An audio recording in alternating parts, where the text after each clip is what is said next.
Good morning, everybody. It is Wednesday here again. As you can see, I've got a guest, Cale Thomas. Hello. With Elite Properties Direct. And so today, I should say a couple days ago, Cale and I were talking. He's a realtor here in the Temecula-Murrieta area, of course, for those of you that don't know him. And, here we are in the last quarter of the year. And with the holidays and everything, so often we see people kind of come off. And I think it creates confusion for both buyers and sellers. And so Cale threw together some numbers for me to help us understand like what's really going on in real estate kind of historically in Q4. So give us some background here, man. Yeah, so we really wanted to kind of have a takeaway for you guys. What could you do in Q4 to give you a bit of an advantage? And I was at our Independent Brokers Forum meeting.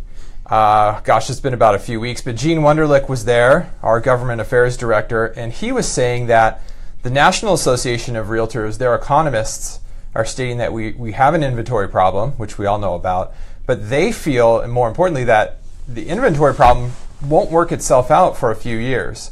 So, A, it would be a great time to go get some listings, but B, also, statistically right now, we're going into that time of the year where there's less buyer competition out there, to speak.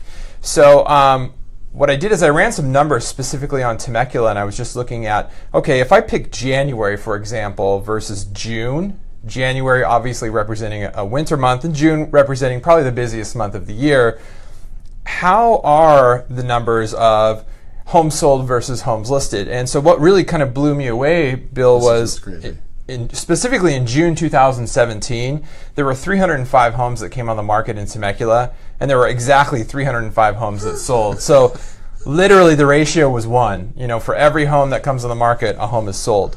Right. So how crazy is that? So like summer, it seems really busy. I think that's generally what people think. And so sure enough, for the last 3 years, when you pulled up the data, that's absolutely what it said. Summer's like a little tougher for buyers. Right. Yep. So specifically, 2015, 16, 17, like you had mentioned, every single time for January compared to June, there's like 27% in 2015 more inventory on the market versus the number of buyers that are taking those homes off the market. So what does that mean for you guys as realtors?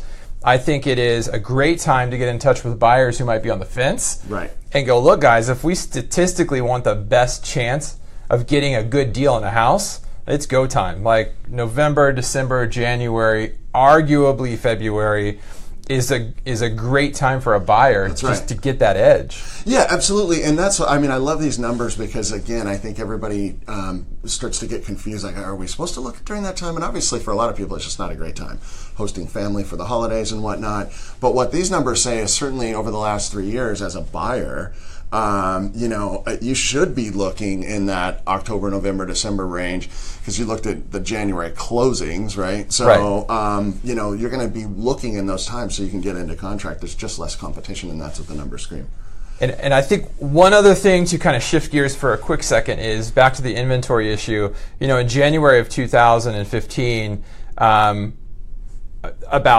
every home that was on the market, for every home that was sold, there was like 2.19 homes on the market, meaning there was twice as many homes for sale versus what we're actually selling.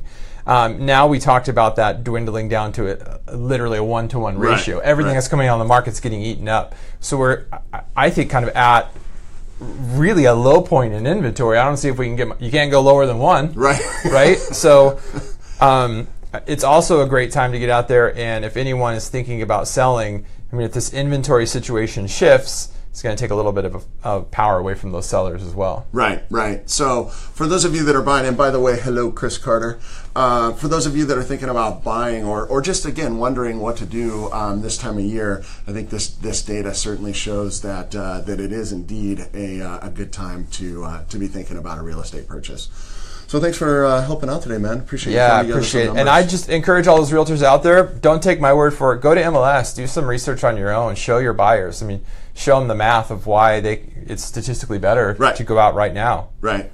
Show your value, realtor friends. Show your value.